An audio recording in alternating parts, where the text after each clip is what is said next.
आप देख रहे हैं श्री हरि कृपा आश्रम चैनल। संस्थापक स्वामी श्री हरि चैतन्य पुरी जी महाराज।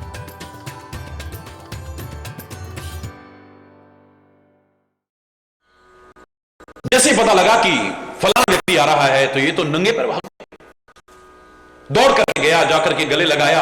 ये देखता गया, यार मैं तो इससे नजरें चुराता था, इससे बच के निकलता था और ये इतना प्यार दे रहा है, लेकिन इसको इस समय प्यार और अपनापन अच्छा नहीं लग रहा है। इसका ध्यान तो वहां है कि कोई मेरा साथ निभा दे।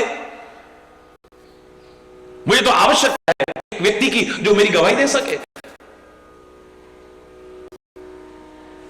बड़े सम्मान पूर्वक इसे घर लेके आता है, प्यार से लेके आता है, बड़े प्यार से बिठाता है, आदर सत्कार करता है, लेकिन इसको कुछ अच्छा नहीं लग रहा। उन्होंने कहा भैया देखो ये सब बंद करो, मैं इस समय बहुत परेशान हूं। अरे बोले शांत होके बैठ, मैं हूं ना, मेरे होते तेरे को परेशान होने की आवश्यकता नहीं है। बोले भैया जिनके लिए खून पसीना बहाया उन्होंने मेरा साथ नहीं दिया, मैं तो तेरे से नजरें चुराता था, तेरे से बच के निकलता, तू मेरा क्या साथ देगा? बोले घबरा मत, जान भी अगर लुटानी पड़ी तेरे को बचाने के लिए तो वो भी लुटा दूंगा। तू बिल्कुल निश्चिंत होकर के बैठ, ये चाय पानी पी, और कोई बड़ा स्वागत सत्कार कर रहा है। अंत में ये कह रहा है कि भैया कल तारीख है और ऐसा ऐसा ऐसा ऐसा है। बिल्कुल घबरा मत, मैं चलूंगा तेरे साथ, मैं जाकर के गवाही दूंगा, चाहे जो हो जाए। वो गया, जाकर के गवाही दी, मुक्त हो गया वो। ये तो खाली एक छोटा सा उदाहरण है। क्या हमारे जीवन में ये सब नहीं है? 3 मित्र हमारे भी हैं, 2 के लिए खून पसीना बहाते हैं और तीसरे को भूले रहते हैं। पहला है जमीन जायदाद मकान संपत्ति, हरि बोल रहा है, जोर से बोल रहा है।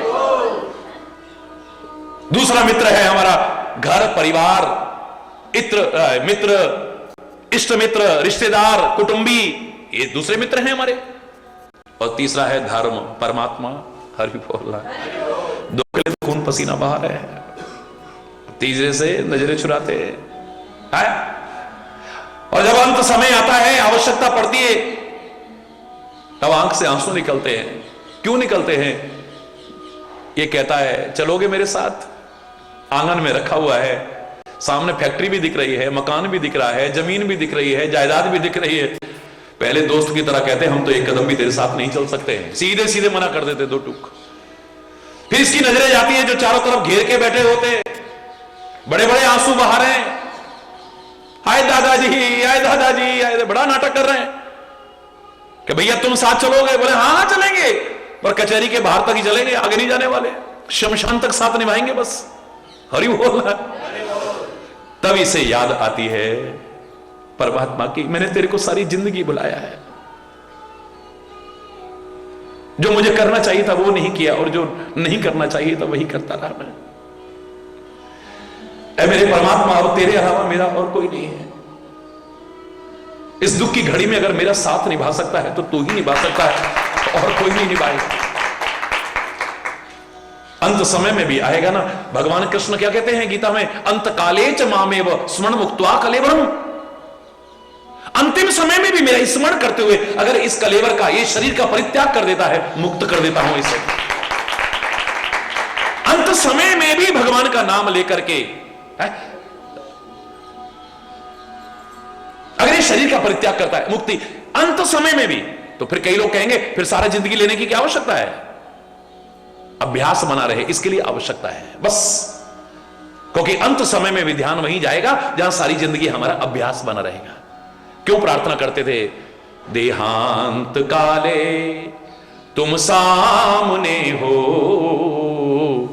बंसी बजाते मन को लुभाते, गाता यही मैं तननाथ त्यागूं, हे नाथ नारायण वासुदेव, श्री कृष्ण गोविंद हरे मुरारे, हे नाथ नारायण। ये सारी जिंदगी प्रार्थना करने की क्या आवश्यकता है? जब अंत समय में भगवान का नाम लेकर के मुक्ति हो सकती है, उद्धार हो सकता है, तो सारी जिंदगी क्या आवश्यकता है? अंत में ले लेंगे ना। अंतिम घड़ी कौन सी होगी पता तेरे को? जो सारी जिंदगी अभ्यास करते रहे उनसे गलती हो जाती है। जन्म जन्म मुनि जतन कराई, अंतराम कई आबत नाई। सारी जिंदगी अगर बच्चों में मोह ममता रही ना, अंत समय में ध्यान वहीं जाएगा। मेरे बेटे को बुला दो, मेरी बहू को बुला दो, मेरे पोते को बुला दो, मेरे को पता नहीं कब प्राण निकल जाए, यही कहेगा, भगवान का नाम नहीं लेगा वो आदमी। सारी जिंदगी अगर धन दौलत की तरफ ध्यान रहा, अंत समय भी देखो बेटा मैंने वहां इतना रख रखा है, इतना मैंने वहां रख रखा है, इतना उससे लेना है, इतना उससे, एक बार देना चाहे भूल जाए पर लेना नहीं भूलेगा। अरे बोलना जोर से बोल रहा, इतना वहां गाड़ रखा है, ध्यान वहीं जाएगा, वहां थोड़ी जाएगा। अंत समय में भी उसका स्मरण हो, इसके लिए सारी जिंदगी अभ्यास की आवश्यकता है।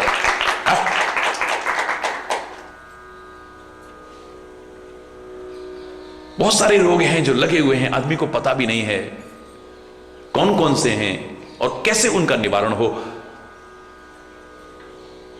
आज यहीं पर अगर कोई गलत शब्द निकला हो उसके लिए क्षमा चाहता हूं, अपनी वाणी को विराम दूंगा। एक बार जोर से बोलेंगे, धर्म की, अधर्म का, प्राणियों में, विश्व का, गौ माता की, भारत माता की, गंगा माता की, संत समाज की, भारत की देवियों की, भक्त समाज की,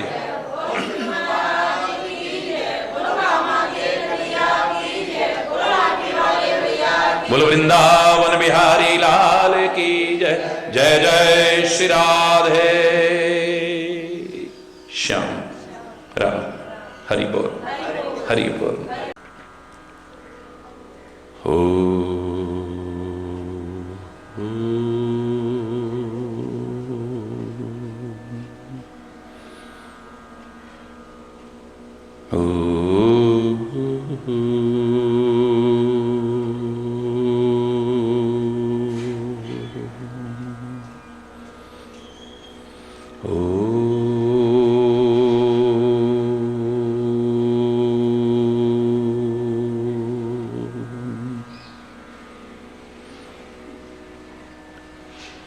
सर्वे भवन्तु सुखिनः,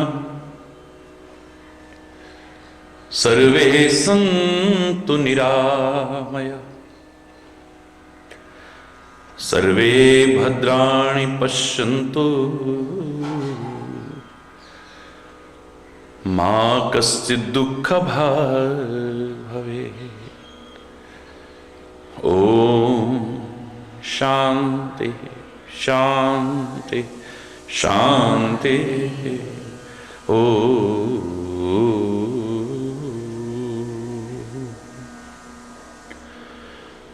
त्वमेव माताश्च पिता त्वमेव,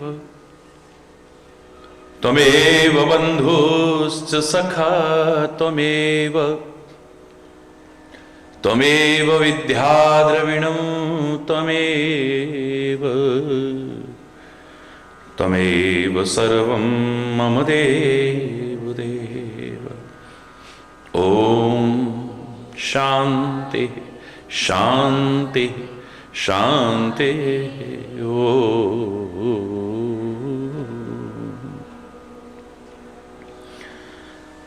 चैतन्यं शाश्वतं शांतं व्योमातीतं निरंजनं नादबिन्दुकलातीतं तस्मै श्री गुरवे नमः। तस्मै श्री गुरवे नमः। ओम शांति शांति शांति।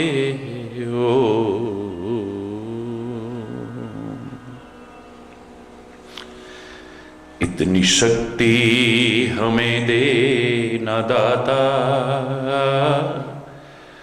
मन का विश्वास कमजोर होना। इतनी शक्ति हमें देना दाता, मन का विश्वास कमजोर होना। हम चले नेक रस्ते पे, हमसे भूल कर भी कोई भूल होना। इतनी शक्ति हमें देना दाता, मन का विश्वास कमजोर होना। हम न सोचे कि हमको मिला क्या, हम ये सोचे किया क्या है अर्पण। हम न सोचे कि हमको मिला क्या, हम ये सोचे किया क्या है अर्पण। फूल खुशियों के बांटे सभी को, सबका जीवन ही बन जाए मधुबन। फूल खुशियों के बांटे सभी को, जीवन ही बन जाए मधुबन। अपनी करुणा का जल तू बहा दे, कर दे पावन हर एक मन का कोना। हम चले नेक रास्ते पे हमसे, भूल कर भी कोई भूल हो ना। इतनी शक्ति हमें देना दाता, मन का विश्वास कमजोर होना। हर तरफ जुल्म है, बेबसी है, सहमा सहमा सा हर आदमी है। हर तरफ बेबसी है, सहमा सहमा सा हर आदमी है। पाप का बोझ बढ़ता ही जाए, जाने कैसे थमी है। पाप का बोझ बढ़ता ही जाए, जाने कैसे ये धरती थमी है। बोझ ममता का घर तू उठा ले, तेरी रचना का भी अंत होना। हम चले नेक रास्ते पे हमसे, भूल कर भी कोई भूल होना। इतनी शक्ति हमें देना दाता, मन का विश्वास कमजोर होना। दूर अज्ञान के हो अंधेरे, तू हमें ज्ञान की रोशनी दे। दूर अज्ञान के हो अंधेरे, तू हमें ज्ञान की रोशनी दे। हर बुराई से बच के रहें हम, जितनी भी दे भली जिंदगी दे। हर बुराई से बच के रहें हम, जितनी भी दे भली जिंदगी दे। वैर होना किसी का किसी से, भावना मन में बदले की होना। हम चले नेक रास्ते पे हमसे, भूल कर भी कोई भूल होना। इतनी शक्ति हमें देना दाता, मन का विश्वास कमजोर होना। मन का विश्वास कमजोर होना, मन का विश्वास कमजोर होना।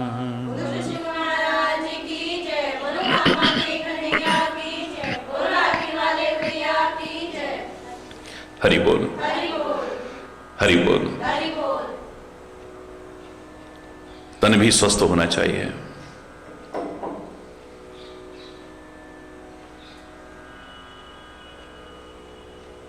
अगर हमारा स्वास्थ्य खराब है, नजरअंदाज मत करो, लापरवाह मत हो। सोच लो कि we have lost something. If the health is lost, something is lost. कुछ खो गया है हमारा। गलत नहीं कहा था, पहला सुख निरोगी काया।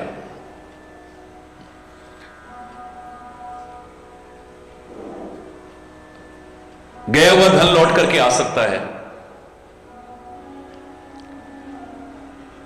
लेकिन स्वास्थ्य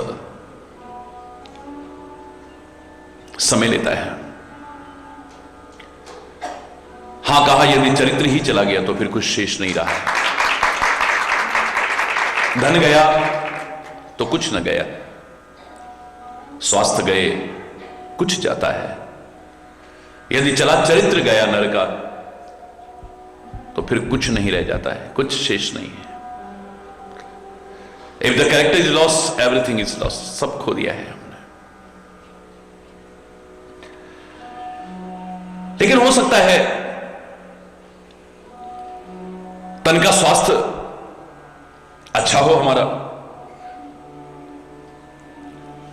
लेकिन जागरूक होइए, कहीं मानस रोगों से पीड़ित तो नहीं है हम। शायद ही कोई विरला ऐसा होगा जो बच पाया है इन मानस रोगों से। तन के रोगों से बच सकता है, अच्छा खान पान रखे, शुद्ध, सात्विक, संयमित, संतुलित, नियमित दिनचर्या रखे, शुद्ध विचार रखे, चरित्रवान बने, सतर्क रहे, स्वास्थ्य ठीक कर सकता है। लेकिन मानस रोग ऐसा कौन है? शायद कोई विरला ही, एक्सेप्शंस ही होंगे जो बचे हैं। ये सबके अंतर में होते हैं, और ये खतरनाक इसलिए भी ज्यादा है क्योंकि हमें नजर नहीं आते हैं। ये कमियां ऐसी हैं जो हमें एहसास भी नहीं होता, और जब तक होता है तब तक सब खो चुके होते हैं। छोटा सा उदाहरण ही मैंने आपसे दिया था कि बाहर कितनी भी लू चल रही हो, आग बरस रही हो, हमें पता चल जाता है। उससे बचने के हम उपचार कर लेते हैं अपनी अपनी सामर्थ्य के अनुसार, लेकिन अंदर क्रोध की आग जल रही है, द्वेष की आग जल रही है, ईर्ष्या की आग जल रही है, बदले की आग जल रही है। हमारा सब कुछ खत्म करती है, लेकिन हमें एहसास भी नहीं हो पाता है।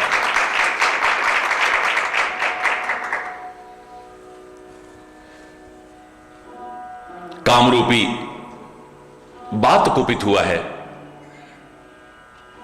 क्रोध रूपी पित्त नित्य छाती को जला रहा है,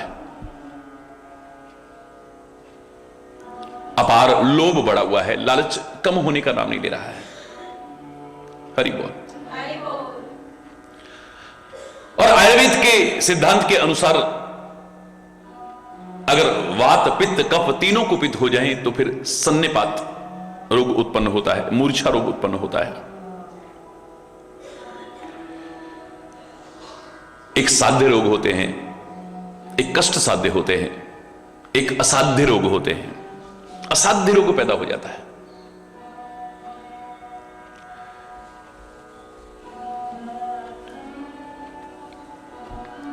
अगर काम भी है और काम से ही क्रोध उत्पन्न होता है, क्रोध भी है और साथ में लोभ भी है, तो समझ लीजिए कि व्यक्ति के जीवन की क्या दुर्दशा होगी, शायद उसे एहसास भी नहीं होगा। ये कोई सैद्धांतिक बातें नहीं हैं, व्यावहारिक बातें हैं, प्रैक्टिकल बातें हैं।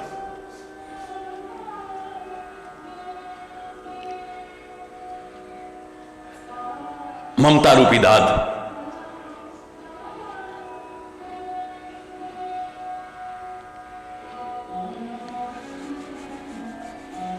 बहुत अच्छा लगता है दांत को जब खुजाते हैं तो। जितना खुजाते जाते हैं खुजली और बढ़ती चली जाती है। उस समय ठीक लगता है, लेकिन उसके बाद क्या होता है, घाव तक हो जाते हैं, गोल होता है, आदमी वहीं घूमता रहता है बस मोह ममता के दायरे में ही। बहुत दुखद है ये ममता रूपी दाद, कंडू ईर्ष्याई।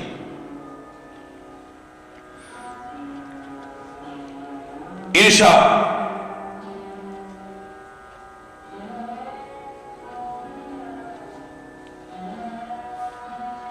कंडों में खुजली जो हो जाती है, हरि बोलना। ये जो एक दूसरे से ईर्ष्या हम करते हैं, जलन करते हैं,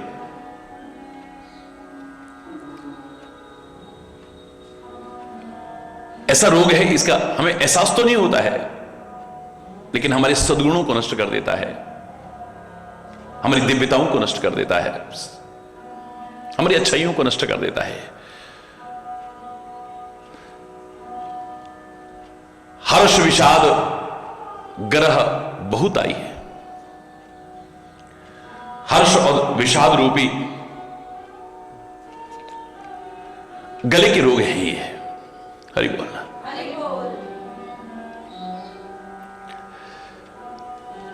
थोड़ा मिल गया, बड़ा हर्ष हो रहा है, थोड़ा चला गया, विषाद हो रहा है।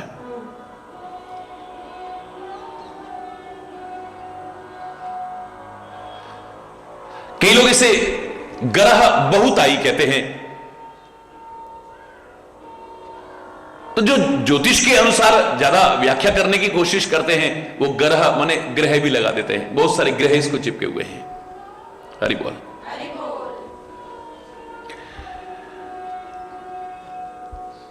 अहंकार अति दुखद डमरुआ।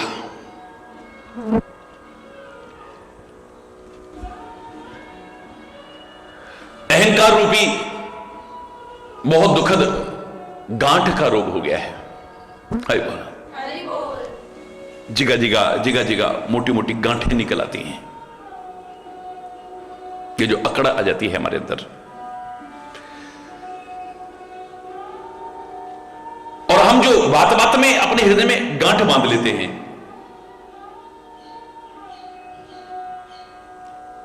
बहुत दुखद है। अच्छाई किसी की हमेशा याद नहीं रहती, किसी की जरा सी गलती को हम जिंदगी भर अपने अंदर में समेट करके रखते हैं। मैंने एक बार कहा था, कुछ चीजें ऐसी हैं उन्हें याद रखोगे तो जिंदगी संवर जाएगी, और कुछ चीजें ऐसी हैं उन्हें भूल जाओगे तो सुखी रहोगे। लेकिन हमें जो याद रखना चाहिए वो हम याद नहीं रख पाते हैं, और जिसे भूल जाने में भलाई है वो बार बार याद आती है, बार बार याद आती है। किसी ने हमारा अपमान किया, किसी ने कोई अपशब्द कहा, किसी ने कोई दुर्व्यवहार किया है, किसी ने कुछ बुरा चाहा या बुरा किया है, किसी ने हमारी बुराई की है, हमेशा याद रहती है, और परिणाम स्वरूप बदले की आग में हम जलते रहते हैं, कुड़ते रहते हैं।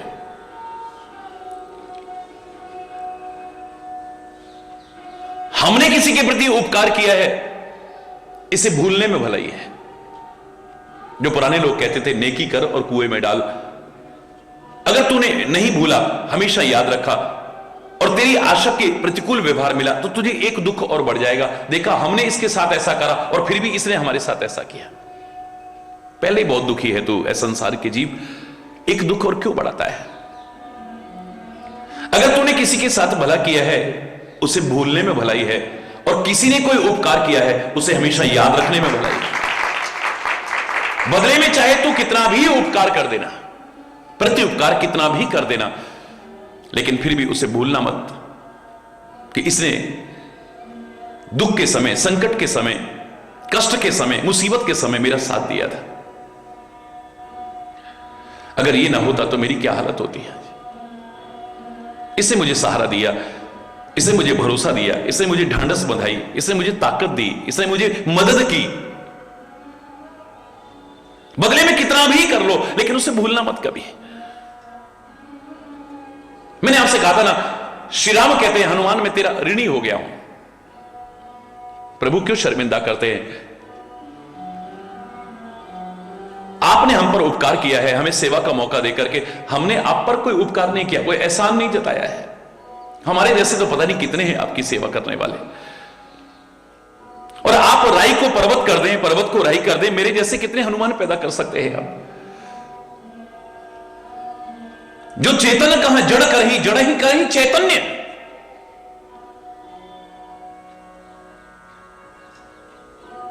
वो तो किसी से कुछ भी करा सकता है। आपने हमें सेवा का अवसर दिया, इस योग्य समझा। प्रभु आपका एहसान है हमारे ऊपर, हमारे ऊपर उपकार किया है आपने, हम आपके ऋणी हैं। आपकी सेवा करके हमने कोई आप पर एहसान नहीं किया है। हमसे तुमको बहुत है पर तुमसा हमको ना है। नहीं, प्रति उपकार करूं का तोरा, मैं तेरा क्या प्रति उपकार करूं, तेरे इस उपकार का बदला कैसे चुकाऊं? और मैं चुकाना भी नहीं चाहता हूं, मैं तेरा हमेशा ऋणी बना रहना चाहता हूं। और हमें सिखाया है कि इस संसार के जीवो, अगर तुम्हें लगता है कि किसी ने उपकार किया है, उसे जिंदगी भर भूलना मत कभी। खाली वही नहीं कहा है कि सीता की खोज खबर लेके आ गए तो उस समय तो बड़ी ऐसी बातें की, और उसके बाद लक्ष्मण मूर्छित है, उसके लिए संजीवनी ले आए तो उस समय कहा, और उसके बाद फिर भूल गए। मतलब निकल गया तो फिर पहचानते ही नहीं।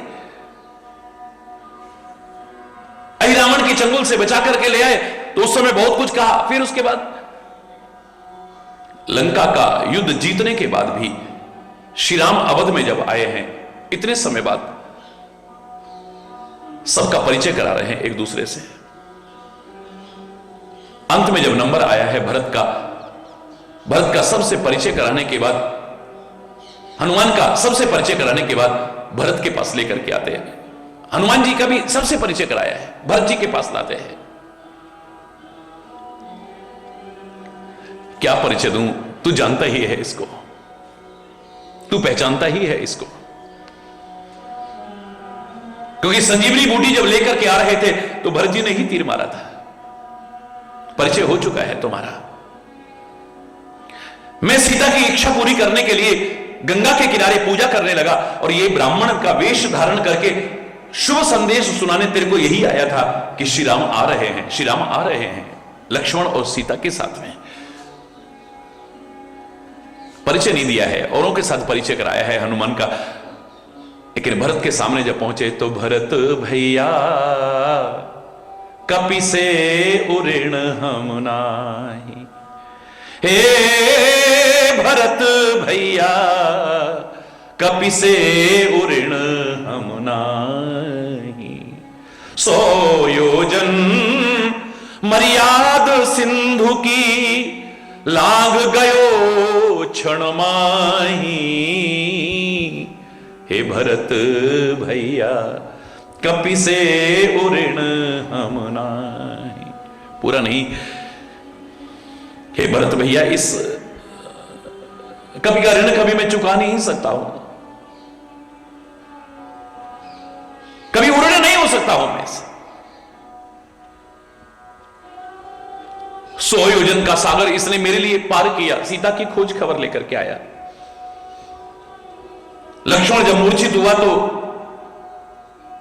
लक्ष्मण के नहीं प्राण जा रहे थे, मुझे लग रहा था मेरे प्राण जा रहे हैं। इसने लक्ष्मण के प्राणों की नहीं, मेरे प्राणों की रक्षा की है। जब अहिरावण हम राम और लक्ष्मण को उठा करके ले गए, यही हमें पाताल लोक से बचा के लाया था। इतने एहसान चढ़ा दिए इसने कि हम इसका ऋण कभी चुका नहीं सकते। जामवंत भी थे और लोग भी थे, कहने लगे प्रभु पहली बात तो आप पर कोई एहसान नहीं है, आप पर कोई ऋण नहीं है, लेकिन यदि आप मानते हैं तो क्यों नहीं आप इसका ऋण चुका देते हैं? क्योंकि ऋण को तो बाकी नहीं रखना चाहिए, ऋण अच्छी चीज नहीं है, किंचित मात्र भी शेष नहीं छोड़ना चाहिए। श्री राम कहते हैं मैं इसका ऋण चुकाना ही नहीं चाहता हूं। सब बोले प्रभु क्या कह रहे हैं आप? किसी का ऋण हमारे ऊपर और हम चुकाना ना चाहें, ये तो अच्छी बात तो नहीं है। बोले मैं जानता हूं ये अच्छा नहीं होता है, लेकिन मैं इसका ऋण चुकाना नहीं चाहता हूं। समझ में नहीं आया तो श्री राम कहते हैं अपनी बुद्धि को भ्रमित मत करो मेरे, इसने जब ऋण चढ़ाया मेरे पर तो तभी चढ़ा ना जब संकट के समय इसने मदद की मेरी। जब मैं मुसीबत में था तब इसने मेरी सहायता की, तो उसी का तो ऋण चढ़ा है ना। ऋण कब उतरेगा? जब इस पर कोई संकट आए तो बदले में मैं मदद करूं। मैं तो चाहता हूं इस पर कभी संकट आए ना। ये ऋण चढ़ा है तो अच्छा है, ये ऋण कभी उतारना नहीं चाहता हूं मैं। मेरे परमात्मा, मेरे सदगुरु, उनकी तो कामना यह है कि मेरे बच्चों पर कभी कोई संकट आए ही ना, किसी पर कोई संकट ना आए। हम लोग कई बार कह देते हैं ना, तूने हमारे लिए पसीना बहाया, मैं तेरे लिए खून बहा दूंगा। हम अनजाने में कितनी बड़ी एक बद्दुआ दे रहे हैं, हम नहीं जानते हैं। कितना बड़ा अपराध कर रहे हैं हम नहीं जानते हैं। कितनी बड़ी गलती कर रहे हैं, हमें एहसास नहीं है। तेरे लिए पसीना, तूने हमारे लिए पसीना बहाया, हम तेरे लिए खून बहा देंगे। यानी पहले तो तेरे लिए युद्ध की स्थिति पैदा हो, इतना बड़ा संकट पैदा हो, खून खराबा हो, तब तेरे लिए खून बहा दें। अरे परमात्मा करे तो सुखी रहे, कभी तेरे पर इतना भी संकट ना आए कि तेरे लिए पसीना भी बहाना पड़े। और हां, अगर ऐसा कभी मौका आया तो फिर जरूरत पड़ी तो खून बहाने से भी नहीं पीछे हटेंगे। हरि बोल। कितना सुंदर भाव है। हमारे पर किसी ने उपकार किया है, कभी मत भूलना उसे, चाहे लाख उसका बदला भी चुका दो तब भी मत भूलना। और हमने किसी पर उपकार किया है उसे भूल जाने में भलाई है। याद रखो ना, परमात्मा को याद रखो, परमात्मा के नाम को याद रखो, परमात्मा के, सदगुरु के, माता पिता के, इस मातृभूमि के उपकारों को याद करो ना, सदगुरु के मार्गदर्शन को याद करो ना।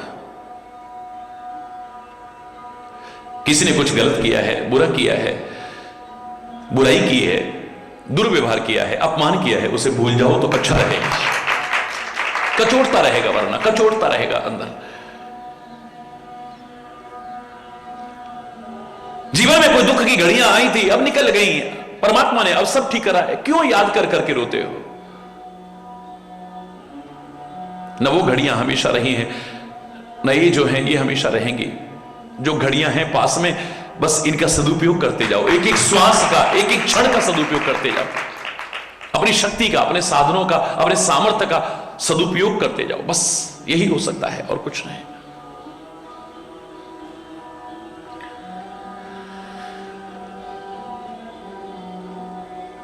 हर्ष विषाद गरह बहुताई, पर सुख देख चरण सोई छई। हरि बोल। दूसरे का सुख देख करके जो तुम्हारे मन में जलन पैदा हो जाती है, ईर्ष्या पैदा हो जाती है, ये समझ लेना कि टीवी की बीमारी लगी हुई है। जो दूसरे का मान सम्मान देख करके, दूसरे का अच्छा अच्छा देख करके, दूसरे की प्रशंसा देख करके मन में जलते हैं ना, या तो अवश्य ही एक दिन वो टीवी के रोग के शिकार होते हैं। नहीं होंगे तो कम से कम इसको भी टीवी से कम नहीं कह सकते। आप अंदर अंदर जल रहे हो, कुड़ रहे हो, अपने आप को गला रहे हो, तुम खत्म कर रहे हो अपने आप को। आज उपचार है इसके, इसको गरहा रोग कहते, गला देता था अंदर ही अंदर, खत्म कर देता था ये। आज परमात्मा की कृपा से अच्छे अच्छे उपचार होने लग गए हैं, लोगों की जिंदगियां बच रही हैं। क्षय रोग कहते थे इसको, क्षय माने क्षय होता रहता था, आदमी क्षय रहता, क्षीण होता रहता, क्षीण होता रहता है, हर तरह से शक्ति नष्ट होती जाती है। और दूसरे के सुख को देख करके, दूसरे के प्रभाव को देख करके जो जलन हमारे अंदर होती है, ईर्ष्या हमारे अंदर होती है, डहा हमारे अंदर होती है, ऊपर से चाहे स्वस्थ है लेकिन उसे एक क्षय रोग ही लगा हुआ है और कुछ नहीं है।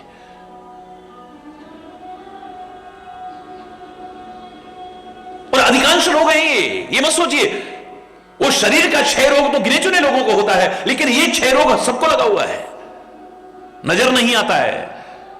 वो नजर आने लगता है, आदमी कमजोर क्यों होता जा रहा है, इसको कफ क्यों आ रहा है, खांसी क्यों नहीं रुक रही है, बुखार क्यों नहीं ठीक हो रहा है, पता लग जाएगा कि टीबी की बीमारी हो गई है। टेस्ट कराओ, बलगम का जांच कराओ, रक्त की जांच कराओ, छाती का एक्सरे लो, आप उपचार करना शुरू कर दोगे। लेकिन जो अंदर ही अंदर दूसरे के सुख को देख करके आप कुड़ रहे हो, इसका उपचार कहां से होगा? सोचो। अधिकांश लोगों की स्थिति मैंने जो कहा था वो गलत नहीं है। आज अपने अभाव से आदमी इतना दुखी नहीं है जितना किसी के बढ़ते हुए प्रभाव को देख करके दुखी हो रहा है। ये फल फूल क्यों रहा है? ये तरक्की क्यों कर रहा है? ये आगे क्यों बढ़ता जा रहा है?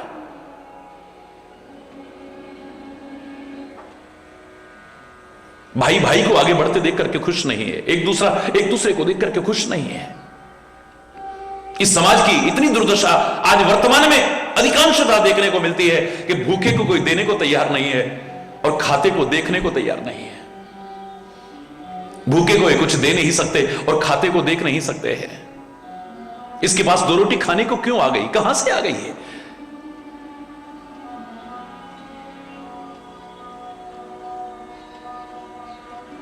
ईर्ष्या हो जाती है मन में, जलन हो जाती है मन में।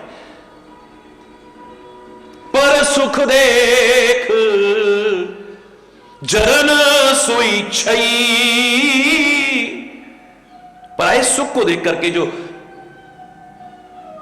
जलन होती है, ये समझ लेना कि क्षय रोग है। चार लोग होंगे, इसकी बड़ाई क्यों हो रही है? इसको इतना सम्मान क्यों मिल रहा है? इसका आदर क्यों हो रहा है? इसको इतना प्यार क्यों मिल रहा है? हम अपने कर्मों पर निगाह नहीं दौड़ाएंगे, अपने आचरण को नहीं देखेंगे, अपने स्वभाव को नहीं देखेंगे, अपने जीवन को नहीं देखेंगे, अपने चिंतन को नहीं देखेंगे, अपने कर्मों को नहीं देखेंगे। यहां जो मिलता है सब अपने कर्मों का ही फल मिलता है।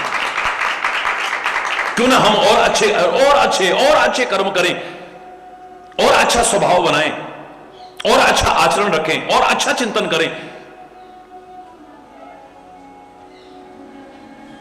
उनसे भी ज्यादा सम्मान के पात्र बन सकते हैं, उनसे ज्यादा आदर के पात्र बन सकते हैं, उनसे भी ज्यादा प्यार के पात्र बन सकते हैं। क्यों नहीं बन सकते हम?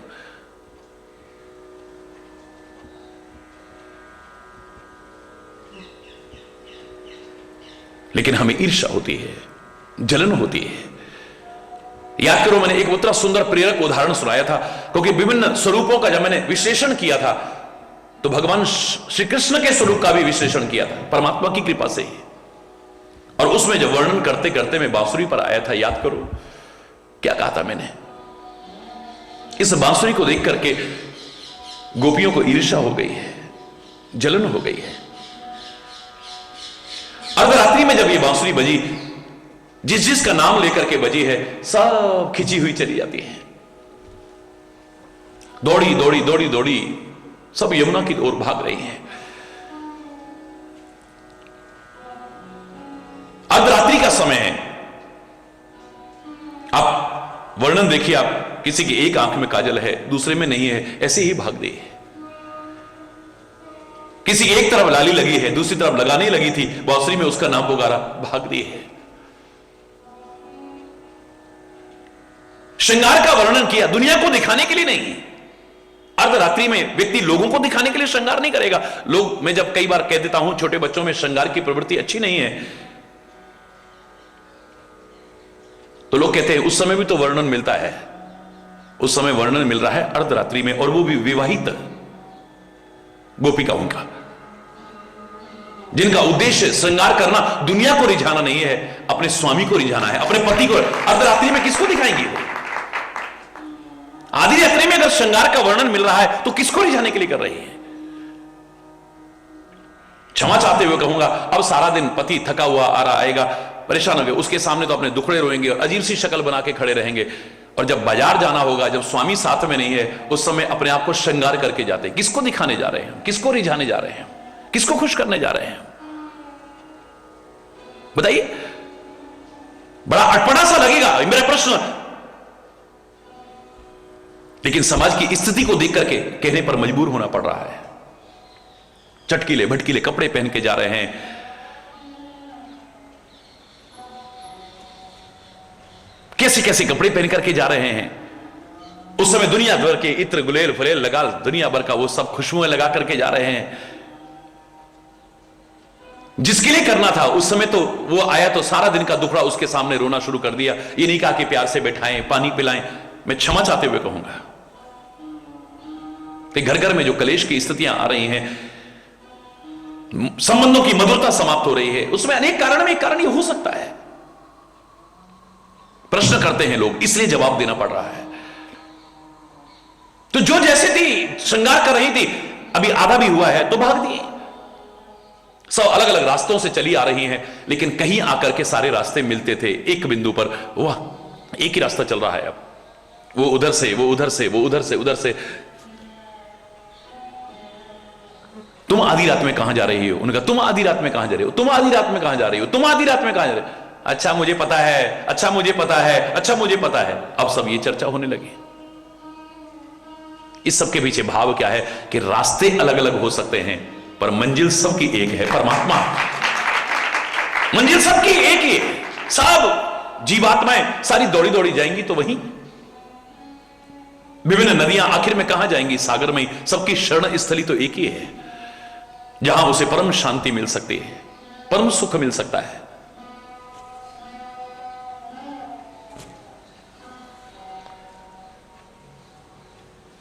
एक कहने लगी, हे सखी, ये बांसुरी तो भगवान से हम कहेंगे कि इसको दूर कर दो तुम। मुरली बैरन भई, आज तो हम जाते कहेंगे कन्हैया तेरी मुरली बैरन भई, सौतन भई। ये तो हमारी दुश्मन हो गई है, ये हमारी सौत हो गई है। इतना प्यार तो हमें भी नहीं करते हो जितना इस बांसुरी को प्यार करते हो। इसे तो अपने पास हमेशा रखते हो, कभी यहां ठूस करके रखते हो, कभी अधरों पर रखते हो, है हाथों पर रखते हो, अपने से दूर नहीं करते हो इसे।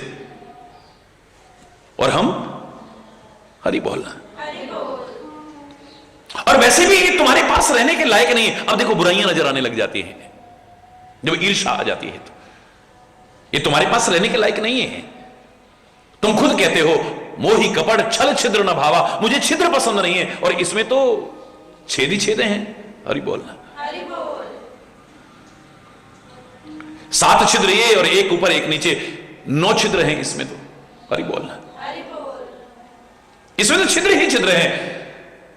ये तुम्हें प्रिय क्यों है? हे कन्हैया, फिर तुम तो मर्यादा पसंद करते हो, और ये जब जब बजती है हम मर्यादा विहीन होकर के भागती हैं। हमें लोक लाज शर्म मर्यादा कुछ नहीं रहती है, हम पागल होकर भाग देती हैं। ये समाज में से मर्यादा को भंग करती है। ये बांसुरी तुम्हें क्यों पसंद है? ये बांसुरी हमें आपसे दूर रखती है, आप खुद करीब करीब लगी रहती है।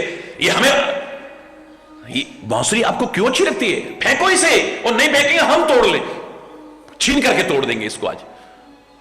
एक कहने लगी, सखी तुम बांसुरी की बुराइयां तो कर रही हो, लेकिन कभी तुमने सोचा है, तुम कहती हो, हरि बोल, तुम कहती हो ये हमें दूर करती है। अरे ये जब बजती है, तुम्हारा नाम लेकर के पुकारती, तभी तो तुम दौड़ के आती हो। ये तो तुम्हें बुलाती है कन्हैया के पास में। बांसुरी तो तुम्हें एक तरह से निमंत्रण पत्र है, ये निमंत्रण देती है, आओ तुम भी आओ, तुम भी आओ, तुम भी आओ। ये दूर कहां करती है? ये तो परमात्मा के करीब लाने की कोशिश करती है।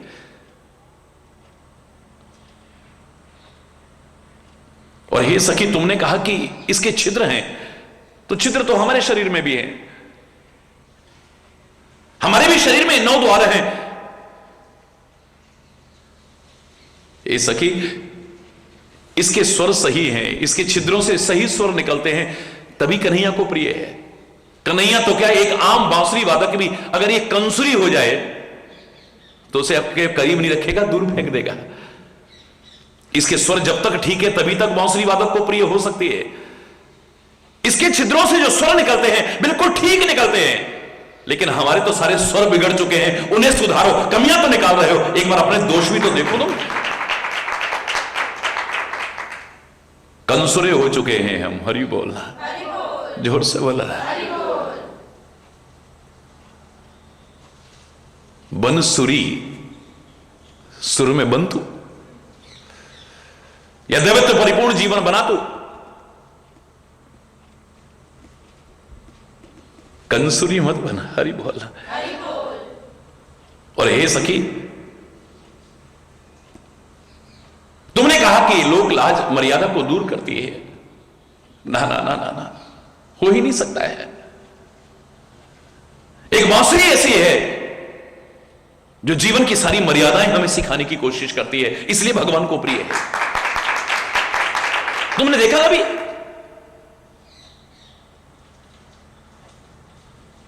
हम अपने आप को दुनिया के हाथों में सौंपते हैं और दिखावा क्या करेंगे? अब सौंप दिया इस जीवन का सब भार तुम्हारे हाथों में। एकमात्र यह है जो पूरा का पूरा जीवन का भार कहां सौंप देती है? बोलो ना, कहां सौंपती है? भगवान के हाथों में। खाली कहती नहीं है, अपनी जिंदगी का सारा भार सौंप देती है उनके हाथों। पूरा का पूरा बांसुरी का भार कहां होता है बताओ? हाथों में ही तो होता है ना। हम भगवान को भी, बड़ों को भी अपने मन के अनुसार चलाना चाहते हैं, उनके अनुसार नहीं बनते, उनको अपने अनुसार ढालना चाहते हैं। वाह वाह वाह वाह।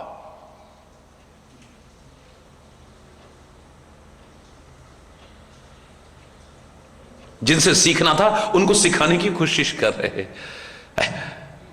अरे तुम कहो कि तुम्हारे जैसा हमारा और कोई नहीं है, लेकिन वो कहेगा कि तुम्हारे जैसा कोई और नहीं है। तुम खुद ही जवाब दे दो कि हमारे जैसे तो तुम्हारे बहुत हैं। हमारे लिए दुनिया में और कोई नहीं है सहारा, हमारा एकमात्र तू ही है, लेकिन तेरे हम ही हैं। इस भ्रम में मत जीना कभी भी।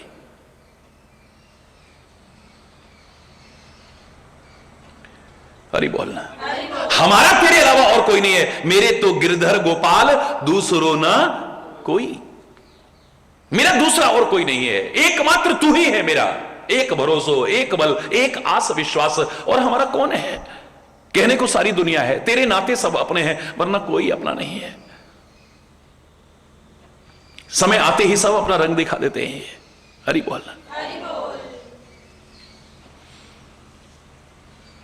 सचमुच जिसे अपना कहा जा सके,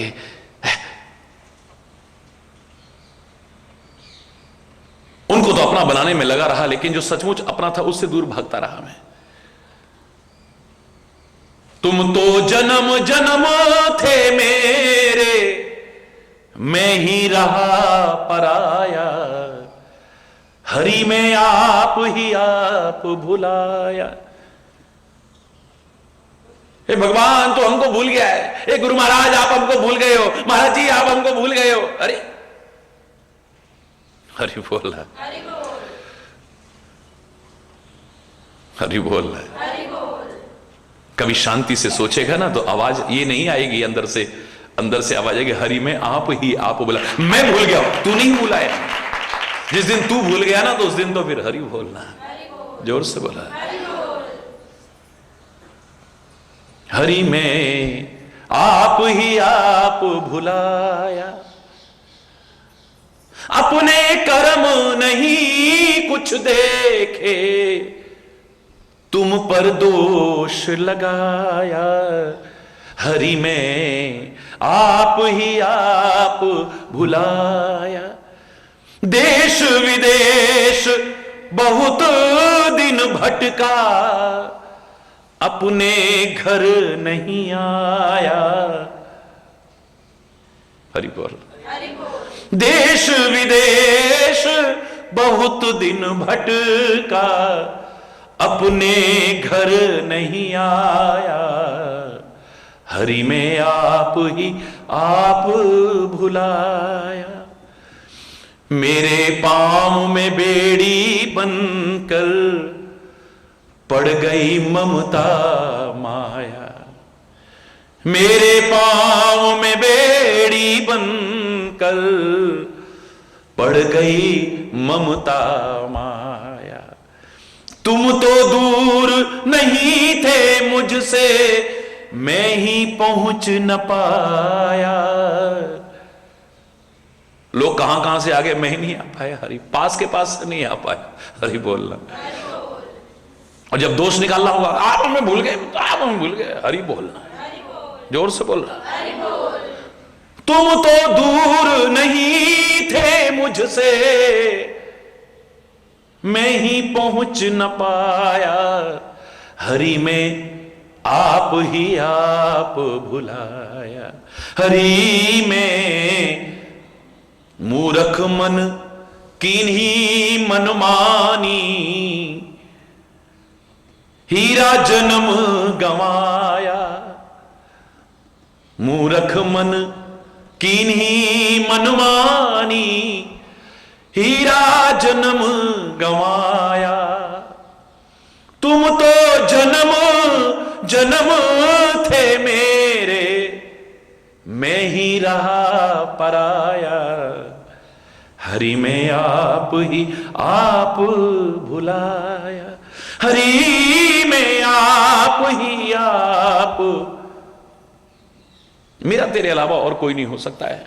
तेरे नाते सब अपने हैं, सबके प्रति जो मेरी ड्यूटी है उसको पूरा करूं, बाकी कोई अपना नहीं है। समय पड़ते सब पता चल जाता है। तेरे नाते सब अपने हैं, वरना तेरे अलावा कौन अपना हो सकता है। हरि बोलना। तो मेरा तू ही है ये मैं कह सकता हूं, इसमें कोई पाप अपराध नहीं है। लेकिन तेरा मैं ही हूं, यहां गड़बड़ है। हरि बोलना। तेरी तो सारी दुनिया है, सारी सृष्टि तेरी अपनी है। हरि चैतन्य से पूछा जाए कि आपका कौन है अपना, मैं कहूंगा कौन नहीं है अपना, ये बता दो ना मुझे। मेरा कौन नहीं है मुझे ये बता दो, फिर मैं तुमको जवाब दे दूं तुम्हारे प्रश्न का। तुम चाहे अपना समझो न समझो, लेकिन मेरे लिए तो सब अपने हो, पराया को हो ही नहीं सकता है।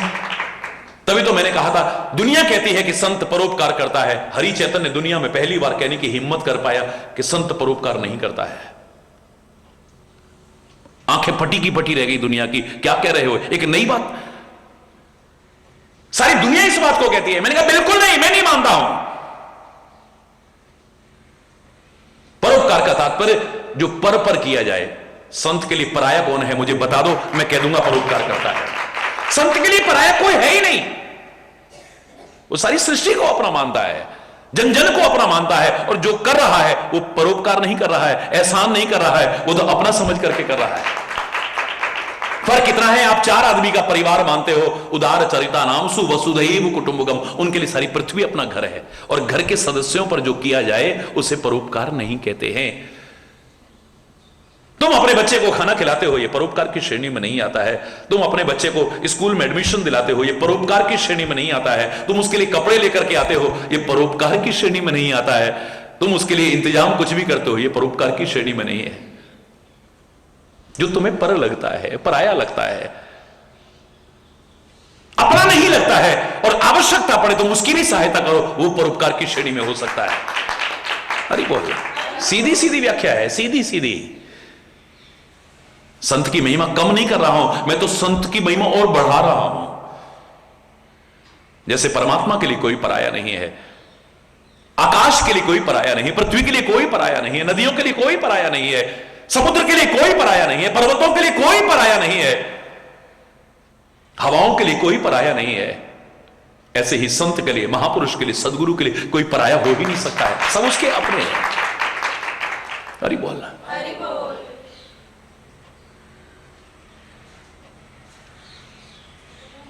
हमने बांसुरी को ताने तो मारे, उल्हाने तो मारे, उसकी आलोचना तो की है, उसकी कमियां तो निकाली हैं, लेकिन अपनी कमियों पर एहसास नहीं है। वो सखी कहती है, अरे हम तो भगवान को भी अपने इशारे पर नचाना चाहते हैं, या तो बन जाओ ना इस लायक। लोग कहते हैं, ताही अहीर की छोहरियां छछिया पर छाछ पे नाच नचावे।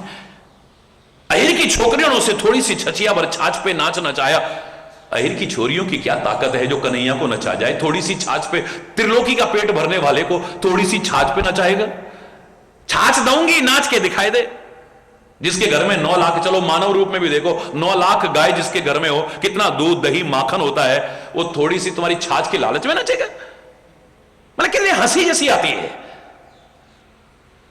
अहिर की छोरियों की ताकत नहीं है, उस छाछ की ताकत नहीं है, उनका जो प्यार है उसकी ताकत है, उस पर नाचता है कि नहीं।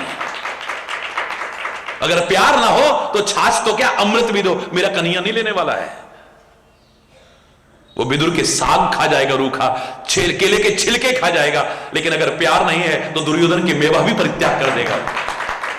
प्यार नचा सकता है उसे। भाव का भूखा हूं मैं और भाव ही बस सार है। प्रभु स्वयं कह रहे हैं, भाव बिन सुनी पुकारों को कभी सुनता नहीं। भाव की एक टेर भी करती मुझे लाचार है। अन्न धन और वस्त्र भूषण कुछ न मुझको चाहिए, भाव से एक पुष्प भी दे वो मुझे स्वीकार है। भाव का भूखा हूं मैं और भाव ही बस सार है। भाव से मुझको भजे तो भव से बेड़ा पार है। भाव का भूखा है, प्रेम का भूखा है, वो छाछ का भूखा नहीं है, माखन का भूखा नहीं है। अधूरा मत समझो, पूरी तरह समझ करके अपनाओ और आप भी इस लायक बनो। हरि बोल। मैया ने उसे बांध दिया,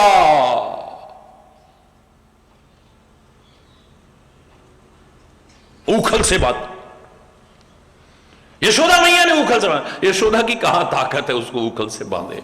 हरि बोल। कोई सिद्ध करके दिखा दे कि यशोदा ने बांधा है। यशोदा जब तक बांधने की ताकत आजमाती रही, बांध ही नहीं पाई। घर की रस्सी खत्म हो गई, नहीं बांध पाई। रस्सी में रस्सी बांधती जा रही है, रस्सी में रस्सी बांधती जा रही है। पड़ोस से ले आई, सारे नंदगांव की रस्सियां ले आई, लेकिन नहीं बांध पाई है। सारे गांव की रस्सियां आ गई, लेकिन नहीं बंधा, नहीं बंधा।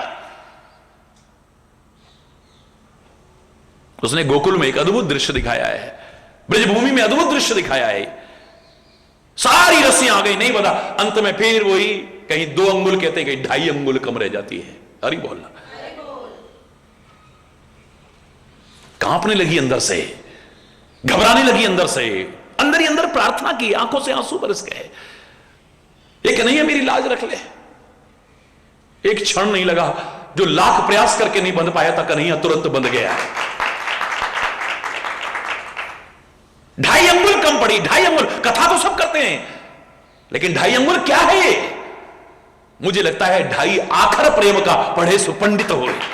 जब तक प्रेम का अभाव है तब तक कन्हैया नहीं बंधने वाला है। प्रेम के बंधन में तो बन सकता है, कोई अहंकार करे कि मैं बांध दूं, मेरा कन्हैया नहीं बन सकता है कभी। दुनिया की किसी की ताकत नहीं है। सारी दुनिया के जगत पिता को, सारी दुनिया के पिता को पुत्र बनाने की सामर्थ्य दशरथ और कौशल्या में नहीं है, उनके प्रेम में है सामर्थ्य। सारी दुनिया के पिता को अपना पुत्र बनाने की सामर्थ्य वसुदेव और देवकी में नहीं है, नंद और यशोदा में नहीं है, उनके प्रेम में ताकत है। सारी दुनिया को बांधने वाले, जिसके अधीन सारी दुनिया है, उसको बांधने की ताकत यशोदा में नहीं है, यशोदा के प्यार में ताकत है। मां शब्द की गरिमा है, ममत्व की गरिमा है, अपरत्व की, वात्सल्य की गरिमा है, प्रेम की गरिमा है वो। हरि बोलना। अगर प्रेम ना हो तो गोपियां काहे की प्रतीक हैं? प्रेम की प्रतीक है। काहे की प्रतीक है? ज्ञान का प्रतीक आया था ना यहां इस ब्रजभूमि में समझाने के लिए। कौन? उदो है। क्या कहा था अंत में गोपियों ने? संभालो योग की पूंजी ना हाथों से निकल जाए, कहीं विरहाग्नि में तेरे ज्ञान की पोथी न जल जाए।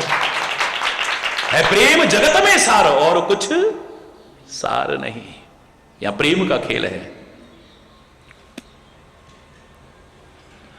यहां तो प्रेम की बातें हैं ऊधो, बंदगी तेरे बस की।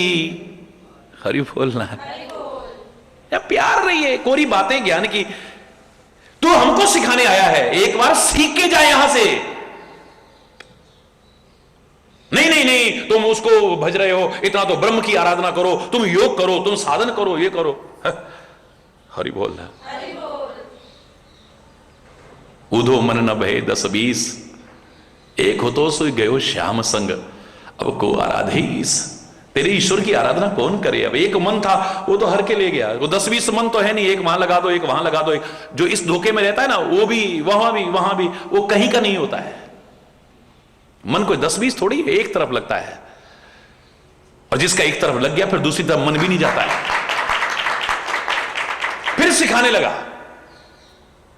फिर गोपियां कहती हैं, न चित्र लखा न चरित्र सुना, वह श्याम सुंदर को जाने ही क्या। मन में न बसे मनमोहन तो वह ठान किसी की ठाने ही क्या। जिस बंदर ने इमली ही चखी वह स्वाद सुधा पहचाने ही क्या। जिसने कभी प्रेम किया ही नहीं वह प्रेम की आहों को जाने ही क्या। ये इमली तो बहुत चखी है, पर यह अमृत है, एक बार चख के देख तू प्रेम को। है? क्या कह रही हो तुम? जब नहीं समझ में आया है तो अंत में कहती हैं, गोपियां कहती हैं, राधा कहती हैं, एक कहना हमारा मान जा, हम तेरा कहना मानेंगे, जो तू कहेगा हम मानेंगे। क्या कहना मानू? ऊधो पहले तुम राधा बन जाओ। हरि बोल, जोर से बोला।